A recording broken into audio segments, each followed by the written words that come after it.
Assalamualaikum warahmatullahi wabarakatuh. Perkenalkan, kami dari kelompok 1 yang beranggotakan yang pertama yaitu saya sendiri, Evi Aprianti dengan NIM 195211305. Yang kedua yaitu Ar-Rahmah Khalifatun Nikmah dengan NIM 195211309. Yang ketiga yaitu Lila Istifaroh dengan NIM 195211349 akan menyampaikan materi mengenai saham. Nah, pengertian saham. Saham adalah sertifikat yang menunjukkan bukti kepemilikan suatu perusahaan dan pemegang saham memiliki hak klaim atas penghasilan dan aktiva perusahaan. Saham adalah surat berharga yang dikeluarkan oleh sebuah perusahaan yang berbentuk perseorangan terbatas atau yang disebut emiten. Harga sebuah saham sangat diperlukan oleh hukum permintaan dan penawaran. Harga suatu saham akan cenderung naik apabila suatu saham mengalami kelebihan permintaan dan cenderung turun jika terjadi kelebihan penawaran.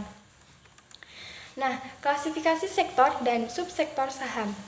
Yang pertama ini perusahaan bidang energi, perusahaan bidang barang baku, perusahaan perindustrian, perusahaan barang konsumen primer, perusahaan barang konsumen non-primer, perusahaan kesehatan, perusahaan keuangan, perusahaan properti, perusahaan teknologi, perusahaan infrastruktur, perusahaan transportasi dan logistik, perusahaan produk investasi tercatat. Jenis saham. Jenis saham berdasarkan segi peralihan.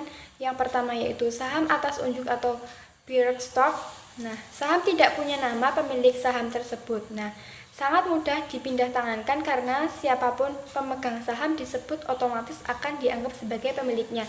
Saham atas nama yaitu register stock, yaitu saham yang ditulis jelas siapa pemiliknya sehingga perlu adanya mekanisme perdagangan yang sesuai dengan undang-undang pasar modal yang berlaku untuk terjadi adanya pemindahan tangan saham. Nah, jenis saham berdasarkan hak tagihnya.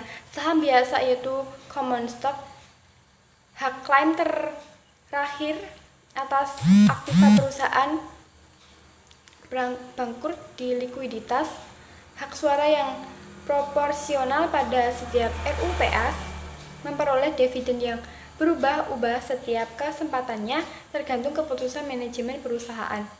Saham preference stock. Nah, pembiayaan dividen dalam jumlah tetap, memiliki hak pemesan efek terlebih dahulu, ring issue sebelum ditawarkan ke masyarakat di pasar sekunder, hak klaim lebih dahulu dibanding pemilik saham biasa jika perusahaan di likuiditas, dapat dikonversikan menjadi saham biasa. Bukti ring yaitu atau ring issue, bukti ring atau hak memesan efek terlebih dahulu. Ring issue adalah pemberian hak kepada pemegang saham yang lama untuk membeli saham baru sebuah perusahaan pada harga yang telah ditetapkan selama periode tertentu. Ring issue dapat dijual belikan antara investor di bursa efek dan pelaksanaan hak pembelian saham baru itu akan tergantung apakah tindak tersebut akan diikuti potensi keuntungan atau kerugian di masa depan. Selanjutnya adalah waran. Waran adalah hak untuk membeli saham pada waktu dan harga yang sudah ditentukan sebelumnya. Berbeda dengan right issue, waran biasanya dijual bersamaan dengan sekuritas lain, misalnya obligasi dan saham. Sedangkan right issue menambah jumlah saham secara langsung. Selain itu, periode perdagangan waran adalah jangka panjang, umumnya antara 3 sampai dengan 5 tahun. Selanjutnya adalah indeks saham. Untuk memberikan informasi yang lebih lengkap tentang perkembangan bursa kepada publik, ada 7 macam indeks saham. Yang pertama adalah IHSG atau indeks harga saham global. IHSG menggunakan semua harga saham tercatat sebagai komponen kalkulasi indeksnya. Yang kedua adalah indeks sektoral. Indeks sektoral menggunakan semua saham yang masuk dalam setiap sektor. Yang ketiga adalah indeks LQ45.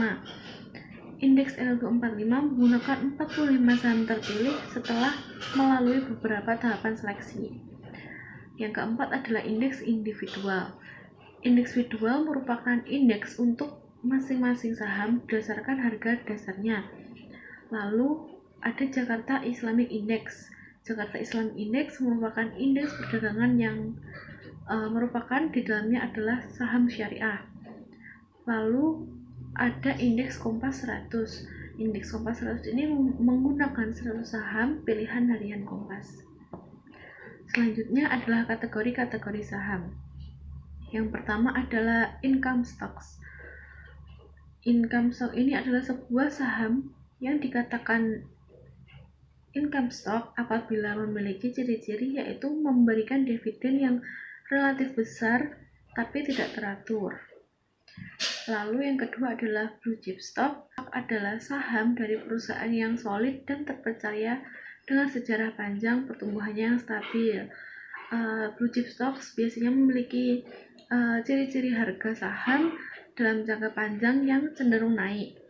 Lalu ciri-ciri selanjutnya memberikan dividen yang relatif kecil tapi teratur dan harganya cenderung stabil atau mapan ketika kondisi pasar naik turun. Lalu yang ketiga adalah growth stock. Growth stock adalah saham dari perusahaan yang sedang bertumbuh cepat, belum memiliki proven track record. Dalam growth stock, potensi kenaikan harga sahamnya cukup besar, namun risikonya pun juga besar. Yang keempat adalah cyclical stock. Cyclical stock adalah saham yang dengan mudah mempengaruhi atau dipengaruhi oleh tren ekonomi suatu negara. Harganya naik ketika terjadi booming ekonomi dan turun ketika terjadi resesi. Yang kelima adalah defensive stock. Defensive stock ini adalah kebalikan dari cyclical stock. Defensive stock artinya saham yang termasuk kategori ini tahan terhadap segala kondisi ekonomi yang kurang baik. Biasanya merupakan perusahaan yang produknya dibutuhkan sehari-hari. Keenam adalah emerging growth stock. Saham ini dari perusahaan kecil yang baru tumbuh dan berdaya tahan kuat terhadap kondisi ekonomi yang kurang baik. Biasanya dipakai untuk kepentingan spekulatif. Yang ketujuh adalah speculative stock. Pada prinsipnya, semua saham di bursa efek adalah speculative stock. Selanjutnya adalah analisis harga saham. Analisis harga saham terbagi menjadi dua, yaitu analisis teknikal dan analisis fundamental. Analisis teknikal adalah sebuah pendekatan yang sifatnya mengamati atau menganalisis dengan mengacu pada chart atau grafik dan segala alat bantu atau indikator teknikal yang ada di dalamnya dan bertujuan untuk memprediksi harga di masa yang akan datang. Biasanya trader yang digunakan analisis ini disebut dengan trader teknikal, teknikalis, chartist, atau bisa pula teknisi. Dalam analisis teknikal, saham yang dilakukan dengan menggunakan data historis mengenai perkembangan harga saham dan volume perdagangan saham dalam pola grafik dan kemudian digunakan sebagai model pengambilan keputusan. Lalu ada analisis fundamental. Analisis fundamental adalah analisis yang berkaitan dengan kondisi perusahaan secara mendalam. Analisis fundamental memperhitungkan semua aspek perusahaan yang biasanya diperoleh dari laporan keuangan. Analisis ini meliputi produk, market, manajemen, dan keuangan. Bahan dasar utama untuk analisis fundamental adalah laporan keuangan perusahaan. Pada laporan keuangan perusahaan bukan rumor atau berita. Analisis fundamental sebenarnya adalah dengan membedah laporan keuangan perusahaan untuk memperoleh informasi mengenai kondisi perusahaan yang terkandung di dalamnya. Lalu bagaimanakah suatu saham dapat dikatakan sebagai saham syariah? Suatu saham dapat dikategorikan dalam saham syariah. Yang pertama, saham syariah aktif yang diterbitkan oleh perusahaan yang di dalam anggaran dasarnya menyatakan bahwa perusahaan yang diterbitkan oleh perusahaan yang di dalamnya anggaran dasarnya menyatakan bahwa kegiatan usahanya berdasarkan prinsip syariah. Yang kedua adalah pasif. Saham ini diterbitkan oleh perusahaan yang tidak menyatakan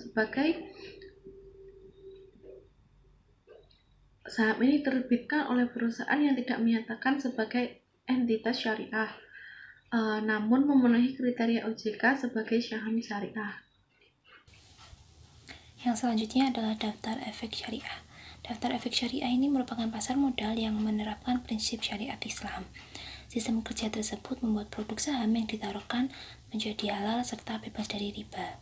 Daftar efek syariah ini juga merupakan surat berharga yang terdiri dari beberapa hal seperti saham, surat pengakuan utang, tanda bukti utang, obligasi, surat berharga komersial, serta unit penyertaan. Lalu, yang selanjutnya adalah indeks saham syariah. Di Indonesia, indeks saham syariah ini ada 4. Yang pertama adalah indeks saham syariah Indonesia atau ISSI. ISSI ini merupakan indeks komposit saham syariah yang tercatat pada Bursa Efek Indonesia. ISSI ini merupakan indikator dari kinerja pasar saham syariah yang ada di Indonesia. Konstituen ISSI ini merupakan seluruh saham syariah yang tercatat pada Bursa Efek Indonesia dan masuk ke dalam daftar efek syariah yang diterbitkan oleh Otoritas Jasa Keuangan. Yang artinya, Bursa Efek Indonesia ini tidak perlu lagi melakukan seleksi pada saham syariah mana yang akan masuk ke dalam indeks saham syariah Indonesia. Yang kedua adalah Jakarta Islamic Index atau JII. JII ini merupakan indeks saham syariah yang pertama kali diluncurkan pada Juli tahun 2000. Konstituen JII ini hanya terdiri dari 30 saham syariah paling liquid yang tercatat pada Bursa Efek Indonesia. Sama halnya seperti indeks saham syariah Indonesia, review saham syariah yang menjadi konstituen Jakarta Islamic Index ini dilakukan sebanyak 2 kali dalam 1 tahun, yaitu pada bulan Mei serta November. Lalu yang ketiga adalah Jakarta Islamic Index 70 atau JII 70. JII 70 ini merupakan indeks saham syariah yang diluncurkan oleh Bursa Efek Indonesia pada tahun 2018. Konstituen JII 70 ini hanya terdiri dari 70 saham syariah paling liquid yang tercatat pada Bursa Efek Indonesia. Sama halnya seperti ISSI dan JII, review saham syariah yang menjadi konstituen JII 70 ini dilakukan sebanyak 2 kali pada bulan Mei serta November. Lalu yang terakhir adalah IDX MES BUMN 17.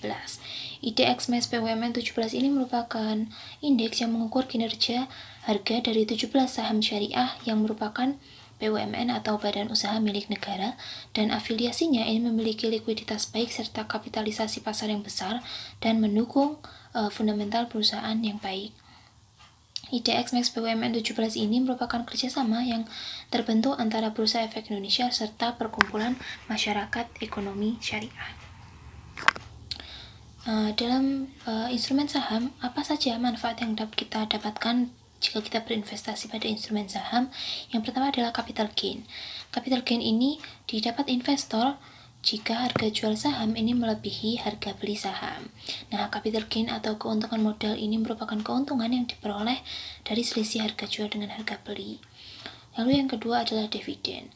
Dividen ini merupakan bagian keuntungan perusahaan yang dibagikan kepada seluruh pemegang saham. Nah, jumlah dividen yang akan dibagikan kepada seluruh pemegang saham ini diajukan oleh Dewan Direksi dan disetujui dalam rapat umum pemegang saham. Dividen ini ada 2 jenis, yang pertama adalah dividen tunai dan juga dividen berbentuk saham. Setelah tadi adalah manfaat kita berinvestasi pada instrumen saham, pasti ada risikonya. Apa saja risikonya? Yang pertama adalah capital loss. Capital loss ini merupakan kerugian yang dialami oleh investor yang terjadi dari selisih harga beli dengan harga jual. Lalu yang selanjutnya adalah apabila emiten atau suatu perusahaan ini mengalami kerugian, maka pemegang saham atau investor ini tidak akan menerima dividennya pada akhir periode. Lalu yang kedua adalah resiko likuidasi. Resiko likuidasi ini merupakan resiko yang dialami oleh pemegang saham, di mana pada saat emiten ini dinyatakan bangkrut oleh pengadilan dan emitennya itu dibubarkan, maka pada situasi ini pemegang saham atau investor ini menempati posisi paling akhir dalam prioritas pengembalian kewajiban oleh emiten. Nah, sekian presentasi dari kelompok kami. Apabila ada kesalahan atau kekurangan, kami mohon maaf. Wassalamualaikum warahmatullahi wabarakatuh.